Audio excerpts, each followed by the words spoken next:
So, kayo po, it's never too late to take up GSC. It's never too late to take Masters in National Security. Provided Maski batikan na abogado na kayo. provided they will exclude the Thomas Cloma issue. Aba, totoo naman yun ah. Eto na mga boss, kakapasok lang na balita. Grabe si Marcoleta, pinahiya. Sobrang napahiya sa sinabi ni Legarda. Nayanig dito ang Senado. Naiyak si Marcoleta. Base sa impormasyong kumakalat ngayon sa social media, sinabihan mismo ni Senator Loren si Senator Marcoleta na mag-aral muna bago maggawa-gawa ng kwento sa Senado na hindi daw Pilipino ang nakadiskubre sa Kalayaan Group of Thailand. Pinayuhan tuloy siyang kumuha ng dagdag kurso sa master's degree patungkol sa national security. Hindi yung kay-questionin niya ang historical records ng Senado tapos sasabihin niya siya ang tama. Para sa susunod hindi na siya mapahiya kay Senator Ping Lacson. Galit na galit siya sa senador. Pinahiya pa siya ni Senator Loren Legarda. Kaya ito sabay-sabay nating panoorin kung paano si Senador Rodante Marcoleta pinahiya. Sobrang napahiya sa sinabi ni Senator Loren Legarda. Nayanig dito ang Senado, naiyak si Senador Rodante Marcoleta. Tara, panoorin natin to. Sinabi kasi ni Senator Ping doon, as the one who discovered, allegedly, the Spratly Islands, he turned over it to the Philippine government. Then he said that President Marcos Sr. formalized that turnover. Yun ba yung part ng course? Is the syllabus really very clear on this? That Thomas Cloma discovered the Spratly Islands and it was turned over to the Philippine government because he was the one who discovered it. Yun ba yung history na pinag-aaralan dito sa Command and General Staff Course? Kasi ito yung kinuwento ni Senator Ping, and it seems to me that Captain Pilar, who represented the 34 members of the armed forces, confirmed that. I just want to confirm now before you kung talagang ito yung tinuturo sa course na ito. Good morning to our distinguished senator. Yes, If ma'am. I may be allowed to respond, sir. If the statement came from the AFP Command and General Staff College, I believe... No, this statement came from Senator Ping. That's why I'm trying to clarify and have it confirmed kung totoo ito ang itinuturo. Kasi sabi nung captain, he took this course in Camp Crame. Sabi ni Senator Ping, when he took this course in 1983, he took it in Fort Bonifacio. So nagkakaalaman sila about this course. But I'm talking about Thomas Cloma. Ito ba yung tinuturo sa course na siya nag-discover and he turn over it to the government of the Philippines? If I may, the General and Staff College, GSC, which I also took, is a different college from the National Defense College of the Philippines. Is the GSC represented here? Yes. Perhaps, Senator Marcoleta, if the statement made to your honor was sa GSC, maybe the GSC would be in a better position to answer if this basic information on the Spratlys is being taught. Yes, that is better, Madam Chair, because I rather thought than that the Iba po yung National Defense College. akala ko kasama rin doon Iba sa po yung General Staff College, although parehong alma mater ko. But may I, hindi sa ayaw ko pagsalitain ng ating presidente ng NDCP, pero sabi nyo, GSC ang nagtuturo niyan. Nung panahon ko, ba't hindi tinuro sa akin yan? Kasi alam ko na yun eh. So anyway, pakisagot po. Thank you. Good afternoon. Good morning, Your Honor. For the CGSC class, we only have 7 modules, and we are not aware that if this history is being taught of that included in the module. Our module only consists of international security and military strategies, leadership and resources management, contemporary security challenges, strategic communication, OPART, and joint and combined operations. So let me be clarified. Anong pangalan niya? Ron? Hindi ko po makita yung pangalan niyo. Will you please identify yourself? Brigadier General Alexander Gigantone, sir. General, am I now made to understand that Thomas Cloma is not a part of this Command and General Staff course? As I am aware of, sir, none, sir. But I have to check with the course director himself, sir. And I'll get back to you, sir. Yes, because I'd like to inform you that Senator Ping mentioned this during our hearing, and Captain Pilar responded quite quickly that he knew also Tomas Cloma at hindi siya kinonfirm niya yung sinasabi ni Senator Lacson because he did not object to the narratives that was fed to us. Sinabi niya, Tomas Cloma is the one who discovered Spratly Islands. And as the discoverer, he owns it. So dinonate niya sa Pilipinas, and this was formalized by President Marcos Sr. As a matter of fact, sabi niya, this was also formalized by the arbitral ruling. He was referring to the 2012 arbitration in the South China Sea arbitration. Yes, sir. So wala ito sa course ninyo? We don't have military history module in our CGSE. Bakit kaya niya sinabi na, did you take up your Command General Staff course at Port Bonifacio? Sabi niya. Sabi naman ni Captain Pilar, no sir, I took it at the at Camp Crame. So parang nagkakaalaman sila na mayroon talagang Command and General Staff course. And do you know kanya Tomas Cloma? Yes sir. Doon niya in-introduce na si Tomas Cloma is the one who discovered Spratly Islands. So Sir, walang course na ganito. Wala po, Your Honor. As of now, Your Honor, probably in the past there's a military history, but I can only I'm surmise. very interested in this because it should be corrected kung talagang nandun si Tomas Cloma. It should not be distorted. Tomas Cloma is a seafarer. He's not a discoverer. In 1956, he proclaimed a freedom land. It's like a notice of claim. That was in 1956. And several countries objected to that. United Kingdom, the United States, Australia, Japan, China, and the Philippines. That is the history. Alam niyo kung bakit nag-object ang mga countries na ito? Because at that time, in 1956, Spratly Islands is not considered terra nullius. Meaning, hindi siya undiscovered, hindi siya unoccupied. As a matter of fact, in 1897, Great Britain already notified the world by issuing a notice of claim. After that, when that claim was abandoned, France took over. Until in 1933, Japan served a notice of claim, copy furnishing the United States of America. We were then a colony of America. That was in 1933. And Japan called the Spratly Islands Sinangunto. Tayo tinawag nating Kalayaan Island Group. I'm trying to emphasize this, General. Ang dami kasing ang daming mga disinformation and misinformation Paano nilang sasabihin na somebody donated this to the government? But this is not the whole point now Alam niyo, 4 na territories ng ating Spratly Islands, are already territories of the Philippines. Simply because we occupied them. Tayo nag-occupy na dito And somebody is suggesting na sinasabi ko raw, I'm trying to remove the KIG from the territory of this country by presenting a splice narrative. Ito yung mabigat dito No less than a senator of the republic did this. We'll come to this in proper time. Gusto ko lamang paalam na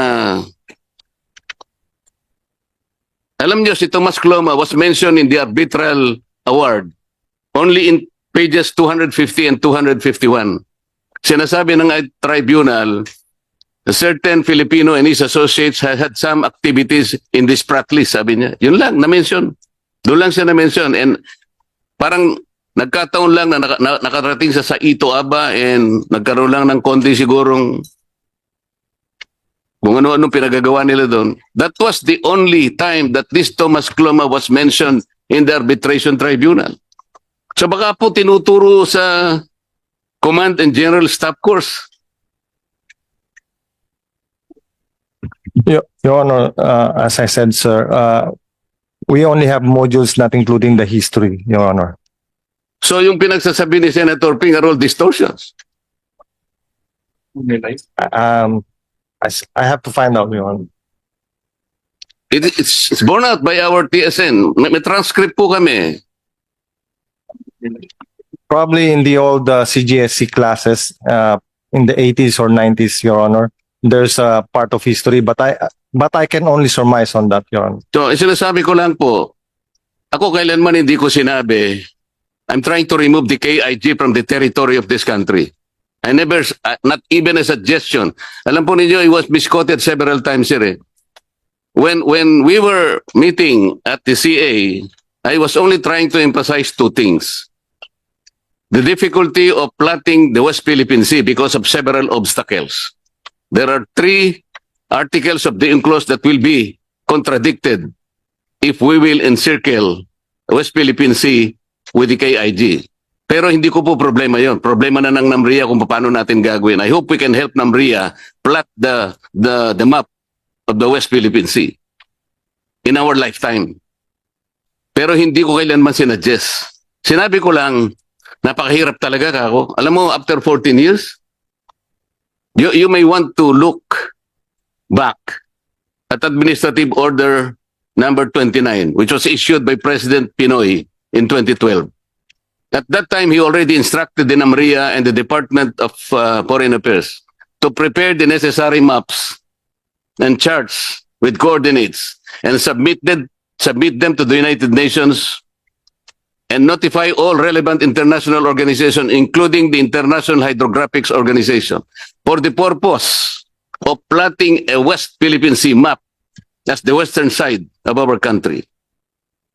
I was telling them, maybe, I just said maybe, the difficulty lies in the several obstacles that they will encounter. Kasi nga nasa high seas na lahat yun eh. I'm not talking about territory. I'm only talking about the West Philippine Sea. Wait lang mga boss, kung nakaabot na kayo sa part ng video na to, baka gusto nyo munang mag-subscribe sa bago nating YouTube channel. Doon na kasi tayo mag-upload ng mga reaction videos. Nakapin sa comment section ang link. I-click nyo lang para makapag-subscribe. Pag nakapag-subscribe na kayo, i-comment nyo lang ang location nyo para ma-shoutout ko kayo pag nag-upload na tayo doon ng video. Tara, tuloy na natin to. How we can encircle that part of the ocean, most of which is already the high seas. Kasi nagbiro lang ako. It was a hypothetical statement when I said, well, you want to give up the KIG para ma-encircle mo. But that was highly hypothetical. It was not even a suggestion. Sabi ko pa nga kung pwede lang nating ilipat sana sa EEZ natin, but you cannot do that. Only God knows. Or only God can do that. So, General, so many times I'm being misquoted by several people, including a retired justice of the Supreme Court. In due time, we will meet all them. Kasi naggawa na po ako ng resolution. I will ask the NAMRIA and ask all these people trying to paint me as the villain and they as the national hero of the Philippines. So salamat po, General, sa pagkakasabi mo. And now I am relieved na hindi pala part ng Command and General Staff Course, which was erroneously cited by Senator Ping in our discussion at the last CA hearing. Thank you. And I think you should also look into this. Kayo pala yung national, what do you call it? National Defense College of the Philippines, Your Honor. Sana po mag-coordinate kayo kay General because they are also in that course. Baka lumabas na naman si Tomas Cloma, kung ano na naman ang pagsasasabihin nila. So yun lang po yung point why I came in. I'm interested in being able to look at how our armed forces are educated. Ang gusto ko po talagang mangyari rito sa buhay natin, in our lifetime, we should be able to plot the West Philippine Sea on the western side of this country like what Vietnam did. Alam po ninyo yung ginawa ng Vietnam? Nakagawa sila ng Gulf of Tonkin. Now, titingnan po ninyo ang mapa ng South China Sea. The Gulf of Tonkin is there because it is registered in the S-23. What is S-23? What is that? S-23 is the limits of oceans and seas. It is published by International Hydrographics Organization. Naglaban sila ng China. Nanalo ang Vietnam. Now, tingnan po ninyo ang South China Sea. Meron silang Gulf of Tonkin. But what about our West Philippine Sea? Hanggang ngayon, wala. Dahil hindi ginagawa ng NAMRIA ang sinabi in 2012. Alam niyo pinalabas nila ngayon, I think nagpalabas sila. They showed them up. Last Wednesday. Tingnan po ninyo kung anong nilabas ng NAMRIA. It was an administrative map. What is an administrative map? Ano po ibig sabihin ng administrative map, Madam? I have to request your indulgence, Your Honor. I'm not an expert on maritime concerns. An administrative map is a map that delineates the political subdivision of our country. Makikita nyo doon ang regions and the provinces. Ito ginawa nila. Tingnan ninyo, it was published, dated December 2025. That is not the kind of map needed by the United Nations. That is not the kind of map needed by the IHO. It should be a map accompanied by charts with coordinates. Para sa ganun, we can notify the whole world, the whole international community that we would like to allocate that purely for the Philippines. Ilagay natin sa mapa yon. There are obstacles, I know that, but we should work on the obstacles. The NAMRIA should work on this. Hindi yung sasabihin nila na, I'm saying all the difficulties, I'm not trying to isolate anything from our territory. Di ba sinasabi natin, we cannot give up an inch of our territory. Alam niyo kung pahabain ko lang ang discussion na to? It was the retired Justice of the Supreme Court who gave up 242,000 of our territorial sea away. I will prove that in several days to come. Tayo, sinasabi natin, even an inch of our territory, we will not give up. Tama naman yon, ilalaban natin yon. Pero siya, dahil sa pagdedesisyon niya ng mali, the Republic Act 9522 of 2011, somebody raised it to the Supreme Court on issue of constitutionality. Ang akala ko naman alam niya ang ginagawa niya. Ang nawala sa atin, territorial sea, Madam, 242,030 square nautical miles. That's more than the area, that's more than the land area of this country. The land area of this country is about 300,000 square kilometers. How much is 242,000 square miles, Madam? That's about 629,000 square kilometers. Kaya sinasabi ko, siya yung traidor. Ayaw niyang pag-usapan ito because it happened. Gusto niyang palawakin to, tingnan natin lahat. Ang territorial sea, Madam, including our land area, ito yung ating territory. It was defined by our national territory provision of the Constitution. Look at your 1935 Constitution. Look at your 1973 Constitution and the 1987 Constitution. We did not give up any inch of our territory, including of our territorial seas. That retired Justice of the Supreme Court did that. I'm sorry, I need to say all this. To allay all those false statements and misinformation. Thank you, ma'am. Yes. Did I give you enough time? Yes, ma'am, and thank you very much for the time. Yes. I'm sorry I had to take a call because I wanted to give the time to my colleague to clarify certain statements. I apologize. I did not hear what you said, but whatever he says is what he says. You'll be able to read what I said anyway, madam. I will That's of the read transcript. the transcript of records and whatever clarification the good senator has said. I would suggest that you state it in plenary so that it is in record in the plenary session, whatever it has. Then we proceed with our bills. Thank you. So kayo po, it's never too late to take up GSC. It's never too late to take masters in national security. Provided Maski batikan na abogado na kayo. provided they will exclude the Thomas Cloma issue. Totoo naman yun ah. Hindi Hindi, wala pala sa... The general already confirmed it to me. may not be the classes, but Yeah. it's historical fact. In fact, sino ang bihasa? Who can give us the historical perspective of the Spratlys? Because when I was a young journalist in the 80s, anong taon yun? Thomas Cloma interview ko. Google him. Tanong mo kay Jane, ngayon na. Eh, kanino ko pa sinabi 30 minutes ago eh. In-interview ko po si Thomas Cloma sa bahay niya sa Quezon City. Tawagan si Rizabel Cloma. Yung apo niyang si Rizabel nandun. But retired na si Rizabel. That was like, I was in my 20s. And I interviewed Thomas Cloma. And we talked about the Spratlys in the 80s. And then, fast forward 1992, I took up my master's in national security at 32 years old. At the Blue Book, one of our exams, midterm paper, was on the South China Sea issue on the Spratlys. Eh, wala pang computer, no, wala pang soft copy. Handwritten ko yun sa isang Blue Book ko. Mahahanap kaya ng NDCP yung Blue Book ni Loren Legarda noong 1992. Kung meron yun, as early as 1992 po, ay sumusulat na ako about the Spratly Islands. Madam Chair, wala po akong problema kay Thomas Cloma kung ang pinag-uusapan lang, nakarating siya sa Ito Aba, kasama niya yung kanyang mga associates, sabagat naka-record ito sa history ng arbitration. At siya rin naman ay nakapunta sa kanyang mga associates. Very briefly, sabi ng arbitration, nandun siya, pero wala siyang residence doon, hindi man siya nangisda doon. They were talking about the historical rights of who fish in that area, who mine in that area. So nabanggit talaga ang pangalan niya na he had some activities, although briefly, in the Spratlys as well as in Ito Aba.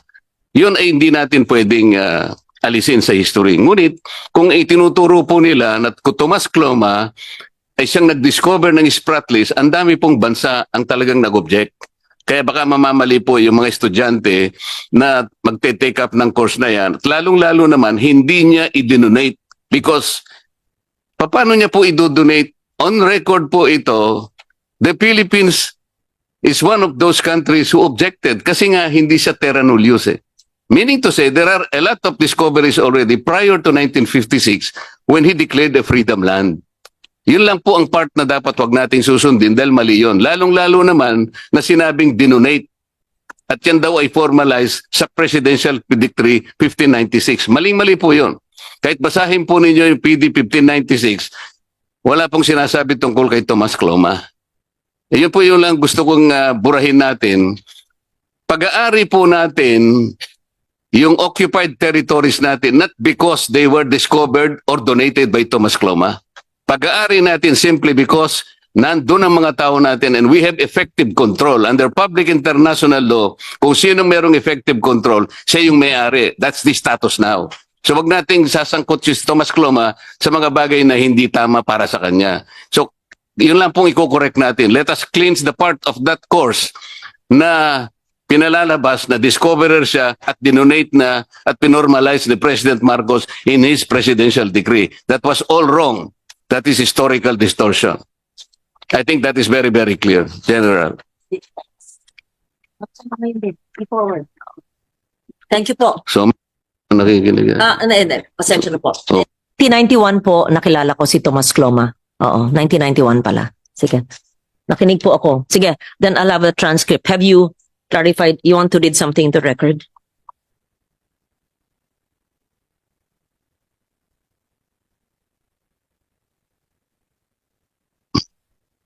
Na kailangan lang alisin dun sa historical record kung tinuturo man si Thomas Cloma, huwag namang ilalagay siya na siyang nag-discover because ang daming bansa pong nag-object kasama ng Pilipinas. Alam po ninyo kung sinong nag-object sa panig ng Pilipinas at that time when Thomas Cloma declared a freedom land? Do you know who represented our country when he himself objected to the declaration of Thomas Cloma? Alam po ba ninyo kung sino? He was then our Secretary of Foreign Affairs, who later became President of the Philippines. Who is he? Carlos P. Garcia. Salamat po, Madam Chair. We proceed. Thank you, Senator Marcoleta. Oo, opo. Opo. Okay, Ngayon, ikaw bilang Pilipino, ano ang masasabi mo at reaksyon sa balitang ito? Mag-iwan ka ng komento mo sa ibaba at atin pong babasahin isa-isa.